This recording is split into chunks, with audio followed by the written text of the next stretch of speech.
Hello বন্ধুরা, কেমন আছো সবাই? আশা করছি সবাই ভীষণ ভালো আছো। আমি চম্পা চলে এসেছি নতুন আরেকটি ব্লগ নিয়ে। তো আজকে যে এই হাসি মুখটা দেখছো, আর হয়তো ভিডিওই করতে পারতাম না, কেন কি কালকে আমার ফোনটা হারিয়ে গেছিলো জিমন্যাস্টিক থেকে আসার সময়। বরের সাথে লাস্ট কথা বলেছিলাম বলে আর মনে করতে পারছিলাম না যে ফোনটা কোথায় রেখেছি। ফোনটা ব্যাগে ঢোকালাম নাকি হাতেই ছিল নাকি টোটোয় রেখে দিলাম, কিছুই বুঝতে পারছিলাম না। তারপরে টোটো করে বাড়ি চলে এসেছিলাম। বাড়িতে এসে দেখছি ফোনটা নেই, ব্যাগে নেই, পকেটে নেই, কোথাও নেই। মানে মাথা তো আমার খারাপ হয়ে গেছে পুরো। এবার আমি কী করব বুঝতে পারছি না, ফোনটা কোথায় গেল। টোটোতে ফেলে দিলাম, টোটো দাদাটাও চলে গেছে টোটো নিয়ে, আমি কোথায় খুঁজবো? অত তো আর সবাইকে চিনি না, সব টোটোওয়ালাদেরকে। তো তারপর আমার পাশে একটা বন্ধুর থেকে ফোনটা নিয়ে ফোন করছি, ফোনটা লাগছে না। আর ফোনটা লাগছিল তো আমার বরের কাছে চলে যাচ্ছিলো, যেহেতু ডাইভার্ট করা ছিল নাম্বারটা। তো তারপরে ওকে আমি বললাম, ও ফোন করছে, ফোনটা লাগছে না, ফোনটা লাগছে না। সে কী অবস্থা, মানে মাথা মন কিছুই কাজ করছিল না, হাত পা কাঁপছে। কী করব আমি এখন, মানে কিচ্ছু বুঝতে পারছিলাম না। তারপর তো থানায় ডায়েরি করার জন্য যাব বলে রেডি হচ্ছিলাম, যেহেতু নাম্বারটাও নিতে হবে। আর তো বেরানোর সময় খানিকক্ষণ, মানে মাঝখানে 1 ঘন্টা মতো কেটে গেছিলো। তারপরে মানে ওই দাদাটাই, যিনি পেয়েছিলেন ফোনটা, মানে নিয়েছিলেন, পেয়ে গেছিলেন মানে। তো উনি আবার ফোন করলেন আমার বরের নাম্বারে, ফোন করতে আবার বর গিয়ে ফোনটা নিয়ে এলো। মানে নিয়ে এসে আমাকে দিতে, তারপরে মানে একগাল হাসি এলো মুখে। কি বলো, মানে ফোন ছাড়া বুঝতেই পারছো কিছুই চলবে না। সব কিছু ফোনেতে, ছেলের সব কিছু, স্কুলের, আমার নিজের কাজটা। তারপর ফোন ছাড়া তো মানুষ মানে কন্ট্যাক্টই করতে পারবো না কারোর সাথে। তো যাই হোক, ফোনটা পেয়ে গেছি। মানে কি বলবো, ভগবানকে তো অবশ্যই জানিয়েছি, সব সময় জানিয়েছি। তো পেয়ে গেছি, এটাই সবথেকে বড় কথা। যাক, মানুষ পৃথিবীতে এখনও ভালো মানুষ আছে, যার জন্য ফোনটা আমি পেয়ে গেছি কালকে। তো আজকের ভিডিওটা শুরু করে দিয়েছি, দেখতে থাকো। চলো, এখানে পটল, আলু, কাঁচা লঙ্কা একটা কেটে নিয়েছি, বসাবো আলু চচ্চড়ি। কড়াইতে তেলও দিয়ে দিয়েছি, কালো জিরে ফোড়ন দিয়ে আলু চচ্চড়িটা বসিয়ে দিই, তারপরে আটা মাখবো।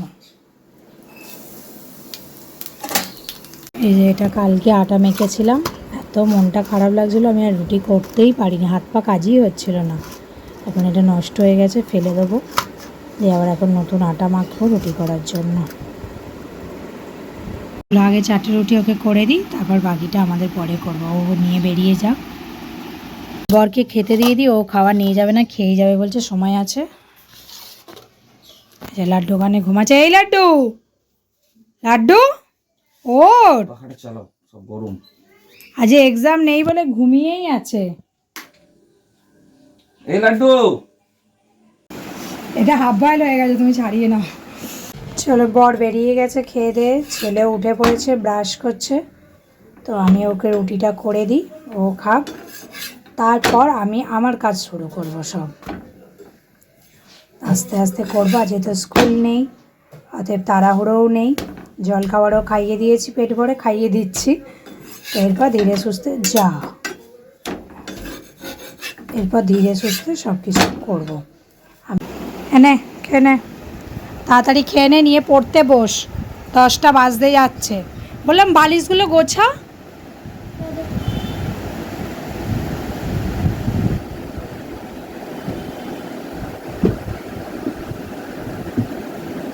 কিছুই করবে না, কিছুই শিখবে না।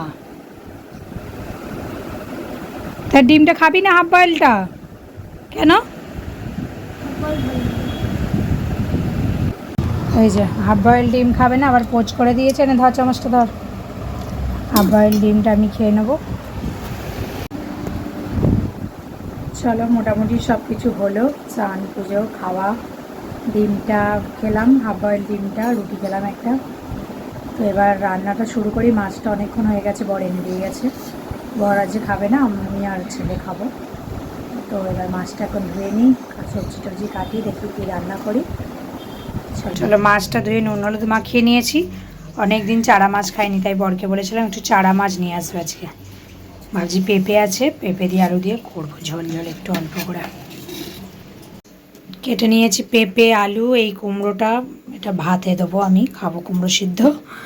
এখানে পেঁয়াজ, কাঁচা লঙ্কা, আদা। পেঁপেগুলো আগে একটু ভাপিয়ে নিই অল্প জল দিয়ে, তারপরে তরকারিটা করবো। ভাতটাও বসিয়ে দিই, ডোবা ডোবা মতো জলেতে ভাপিয়ে নিয়ে হয়ে যাবে। জলটা মানে পুরো শুকিয়ে যাবে, নামিয়ে নেবো। পেঁপেটা জল শুকিয়ে গেছে, পেঁপেটা নামিয়ে নিয়ে তরকারিটা বসিয়ে দিই। এদিকে ভাতটাও বসিয়ে দিয়েছি, কুমড়োটা সিদ্ধ করতে দেবো, একটু ফুটে গেলে তারপর কুমড়োটা দেবো।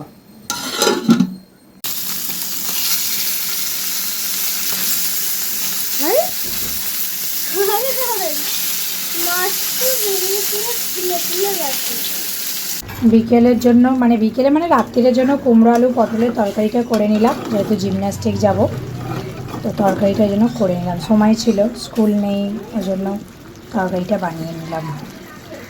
খাওয়া নিয়ে বসে পড়েছি, পাতলা করে হলুদ ঝোল, কুমড়ো সিদ্ধ আর রুটি।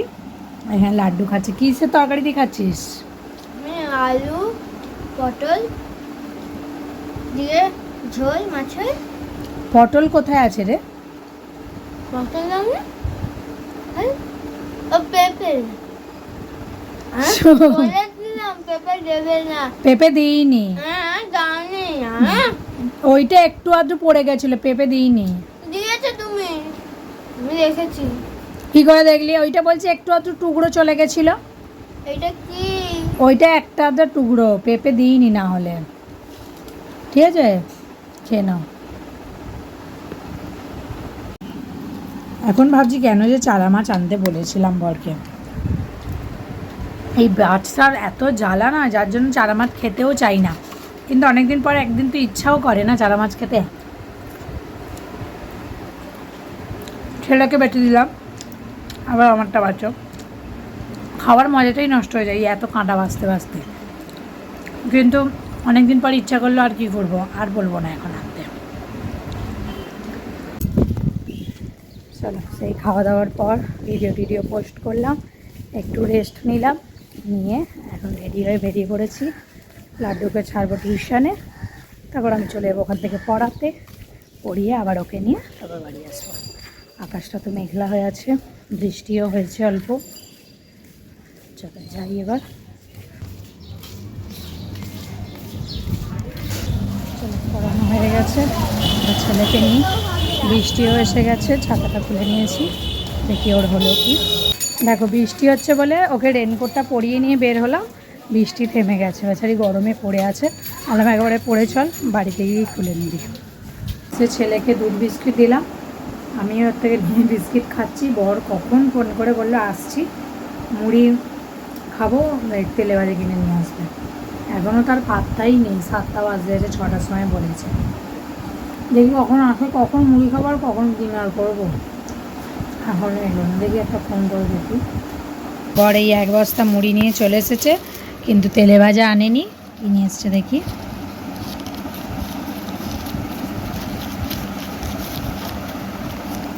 ও এটা চানাচুর আর ছোলা বাদাম বললো যে, চানাচুর নিয়ে এসেছে। চানাচুর আর বাদাম দিয়ে সর্ষের তেল দিয়েছে একটু, মুড়িটা মাখি, মেখে খাই দুজনে। চা খাবে তো তুমি আবার? চা খেয়েছি একবার, খাবো। আমিও স্টুডেন্টের বাড়ি গিয়ে একবার দুধ চা খেয়েছি। রাজুদার সঙ্গে দেখা হলো, তাহলে একটু লিকার খাবো। ও রাজুদার সাথে চা খেয়েছ? আচ্ছা ঠিক আছে, চলো মুড়িটা খেয়ে তাহলে লিকার বসাবো একটু। তোমার লাগবে তো? হ্যাঁ, আমার তো কাঁচা লঙ্কা, তো আমি মুড়ি খাওয়া হয়ে গেছে, এবার চা খেয়ে নিই। লিকার কিছু করতে হবে, ছাঁকনি না কি গো? চাটা নিয়ে এলে যে পাতা দিয়ে তো ছাঁকনি ইউজ করি না, ছাঁকনিতে দুধ লেগে আছে। দেখলেই তোমরা, চা খেলাম, এই মুড়ি খেলাম, তারপরে চা খেলাম। তো খেয়ে দিয়ে আর ক্যামেরা অন করিনি। তরকারি তো ওবেলার করাই ছিল কুমড়ো আলু পটলের, শুধু রুটি করার ছিল। তো তার মাঝখানে টাইমটাতে আমি ছেলেকে ভালো করে পড়িয়ে নিলাম, কাল কম্পিউটার এক্সাম আছে, তো যার জন্য আর ভিডিও কিছু করিনি। রুটি করে ডিনার কমপ্লিট করে নিয়েছি। তো আজকের ভিডিওটা তাহলে এখানেই শেষ করছি। আশা করছি তোমাদের ভালো লেগেছে। ভালো লাগলে লাইক করো, কমেন্ট করো আর সাবস্ক্রাইব করতে ভুলো না। দেখা হচ্ছে পরের কোনো ভিডিও, ততক্ষণের জন্য সবাই খুব ভালো থেকো, সুস্থ থেকো, টাটা।